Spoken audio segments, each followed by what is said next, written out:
Alvito Dinova Ginting. Malam hari ini kita akan berbicara tentang seni yang identik dengan keindahan. Tapi pemrakarsa seni atau yang biasa kita sebut seniman tidak selalu hadir untuk menghibur dan memberikan hiburan kepada kita. Kata-kata mereka terkadang bisa menggerakkan kita untuk melakukan sesuatu. Malam hari ini di Alvito kami akan hadirkan seniman-seniman Indonesia dengan kata-kata mereka atau lewat kata-kata mereka bisa mengubah cara pandang kita terhadap sesuatu. Politik, ekonomi, sosial budaya, pemerintahan, parlemen, dan seterusnya. Narasumber pertama saya adalah seorang seniman yang sudah cukup lama berkiprah di musik Indonesia. Kata-katanya sangat kontroversial bagi sebagian orang. Dia adalah Ahmad Dhani Prasetyo.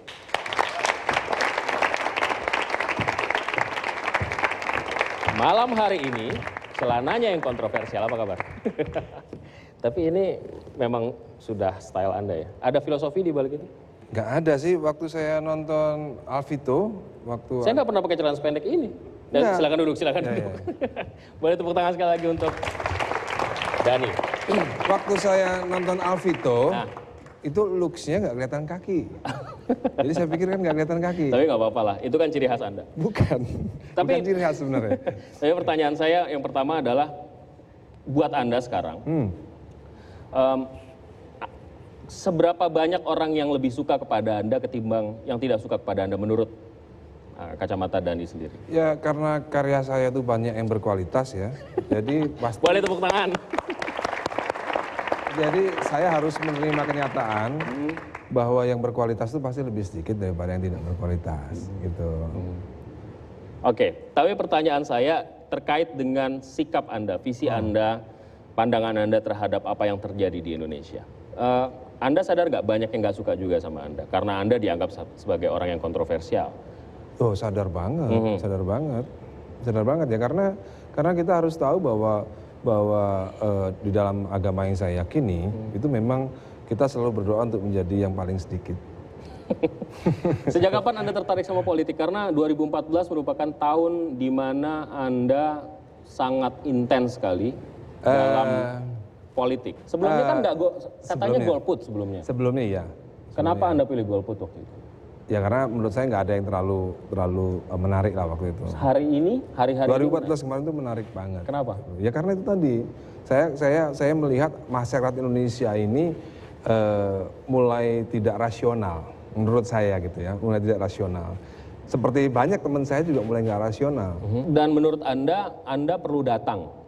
Untuk apa itu? Ya artinya untuk berkiprah di politik. Ya menurut saya perlu menuangkan opini saya. Saya butuh tempat untuk mengeluarkan isi otak saya, pendapat saya dan pemahaman saya tentang segala sesuatu. Ya, tentang segala sesuatu yang menurut katanya orang ada revolusi mental. Tapi ternyata bagaimana ini menjadi revolusi mental ketika ada orang yang disumpah menjadi gubernur 5 tahun tiba-tiba langsung mau jadi presiden. Itu salah menurut Anda? Menurut saya itu salah karena itu menyalahi sumpah. Ya. Menurut saya itu menyalahi sumpahnya karena dia disumpah untuk jadi gubernur 5 tahun. Betul. Ya kan? Kalau pada akhirnya Jokowi dianggap lebih mampu memimpin Indonesia, bukannya lebih baik ketimbang hanya memimpin Jakarta? Saya nggak yakin mampu. Oke. Kenapa? Ya itu feeling aja, insting saya. Insting. Oke. Mari kita bicara tentang Dhani sebagai manusia politik. Anda dulunya bukan menjadi juru kampanye PKB. Tapi kemudian akhirnya Anda berseberangan dengan PKB. Itu menarik. PKB itu termasuk salah satu partai yang getol banget mencalonkan saya jadi Menteri Pariwisata. Oke. Jadi kalau misalnya waktu Dan itu, Anda ada di situ karena komitmen itu. waktu saya ikut kampanye dengan PKB ya. Kalau misalnya waktu itu PKB jadi partai yang ikut presiden yang menang, tentu nama saya ada salah satu cara jadi salah satu menteri kita. Tapi itu saya tinggalkan. Oke. Gitu. Kenapa? Karena kan belum ada keputusan untuk siapa yang menjadi presiden, Anda kemudian lompat begitu. Ya, kalau saya udah tahu PKB pasti ke Jokowi. Udah tahu banget saya. Kenapa sih Anda punya masalah sekali sepertinya dengan Jokowi? Jokowi itu secara faktual dipilih oleh lebih banyak orang, sampai sekarang hasil surveinya juga menunjukkan tingkat popularitasnya walaupun turun masih di atas 50%. Iya, itu kan karena demokrasi kita yang nggak benar. Demokrasi one man one vote. Itu menurut saya demokrasi yang nggak benar. Jadi menurut saya harusnya DPR yang sekarang ini harusnya merubah itu lagi. One man one vote itu sebenarnya nggak sesuai dengan karakter bangsa Indonesia untuk menjadi digunakan untuk pilpres atau pileg. Harus ada sistem yang lebih dari itu. Keterwakilan misalnya begitu. Nggak harus seperti itu juga. Ya dipikirin lah namanya. Yang ada di pikiran seorang Dhani sebagai maestro di bidang misalnya nih ya, misalnya orang yang sarjana S1 nilainya 10, vote-nya 10, S2 20, S3 30. Siapa yang kemudian menentukan kualitas itu kemudian? Ya itulah kan kalau orang udah jadi sarjana kan ada kualitas dong, beda dong. Saya punya pegawai 50, ya. Saya punya pegawai 50 nih. Bosnya tetap punya vote 1, pegawai saya punya 50 vote. Itu yang menurut saya nggak fair. Dan ini perlu pemikiran anggota DPR untuk berani merubah one man one vote itu. Kita bukan Amerika gitu. Jangan kita selalu menjadi demokrasi kita harus mirip sama Amerika gitu. Harus berubah. Kita harus menjadi bangsa yang kreatif. Mudah-mudahan nih DPR yang sekarang ini kreatif. Bisa membuat undang-undang yang bagaimana caranya supaya kalau itu terjadi, saya yakin nggak ada yang golput. Tapi sesungguhnya kiprah Anda sebagai juru kampanye di PKB alasannya benar-benar karena itu atau enggak. Kalau saya di PKB karena mereka teman-teman saya aja. Mereka teman-teman saya, memang saya dari awal dekat dengan Nadine, ya kan? Mereka dekat dengan saya nggak banyak dekat dengan partai politik. Dan Anda merefer diri Anda sebagai seorang. Jadi saya itu bukan orang yang dekat dengan banyak politisi. Jadi sebelumnya saya hanya dekat dengan PKB. Oke. Jadi Kenapa dekat dengan PKB? Karena Anda karena saya dekat dari awal memang dekat dengan Nadine dari awal. Tapi semenjak saya tahu PKB arahnya ke Jokowi, saya keluar, ya ternyata ada manfaatnya juga sih. Saya akhirnya kenal dengan politisi-politisi di partai lain lah. Oke. Gitu. Jadi nggak kuper-kuper amat sekarang. Saya nggak yakin kalau misalnya Anda memang murni sejak awal tidak suka sama Jokowi. Itu memang sudah benar dari awal Anda Jadi gini, jadi saya itu kenal pribadi dengan Pak Jokowi. Pak Jokowi itu orang baik. Saya waktu ke Solo ketemu Pak Jokowi, Pak Jokowi itu dengan sukarela nganterin saya cari barang antik, melihat rumah-rumah tua di Solo. Itu? Tahun 2012 lah. Ya, oke. Sebelum tidak terlalu lama. Ya, terlalu lama. Baik. Di mata saya Pak Jokowi itu orang yang baik. Ya kan? Tapi setelah lama-kelamaan kan saya butuh waktu untuk menilai orang kan.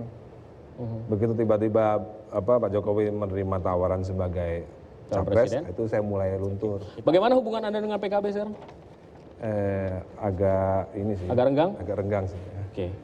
Dan Anda tetap ingin berkiprah sebagai seniman yang punya concern serius di dunia politik? Ya saya cuma hanya bisa bukan menyumbangkan ya, mau urun pemikiran lah gitu, urun pemikiran entah melalui media apa saja ya, dengan saya diundang di Alvito, terima kasih ya kan. Kalau enggak saya mau ngomong sama siapa kan ya kan.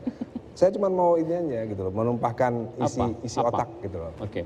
Tapi kita melihat sebenarnya sosok Dhani sebagai orang yang tertarik di bidang politik, walaupun sejumlah lagu-lagu Anda bicara juga soal perubahan di format masa depan misalnya, tapi kemudian muncul dengan tampilan yang Soekarnois gitu misalnya di album band Anda gitu. Iya. Ahmad Band. Dari situ mulainya Anda merasa perlu untuk menjadi orang yang concern di bidang politik dan punya cita-cita di dunia politik? Masih concern aja sih, masih concern aja gitu. Ya kita kan sebagai bangsa kan tentunya ya nggak boleh diem dong. Ya kan kita kan bukan orang bodoh yang diem aja gitu. Kita kalau punya pemikiran, pendapat ya harus dituangkan. Gitu. Kalau sekarang ini pendapat yang paling atas dalam pikiran Anda, di top of mind Anda itu soal kondisi yang ada sekarang apa? Ya kondisi bangsa ini ya tergantung sama bos-bos ya. Okay. Bos-bos kita nggak bisa ngomong apa-apa karena udah terlanjur milih presiden ya kan. Terus udah terlanjur kisruh, ya mudah-mudahan bisa dibenerin. Ini kayaknya Anda nggak move on nih dari masa pilpres dengan terpilihnya Jokowi, kemudian nggak bisa terima sampai sekarang. Nggak bisa terima. Nggak bisa terima ya.